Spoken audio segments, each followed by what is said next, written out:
This is a little complicated.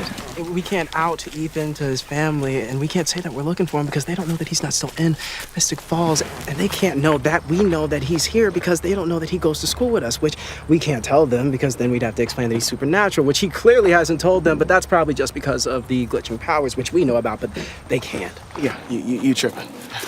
This is how we'll do it. We say we're here to help with their paranormal problem, then fix Ethan without them knowing. How are two teenagers that met like one time gonna help them with the paranormal problem? You're right. We need Dr. S. Well, he's in a coma.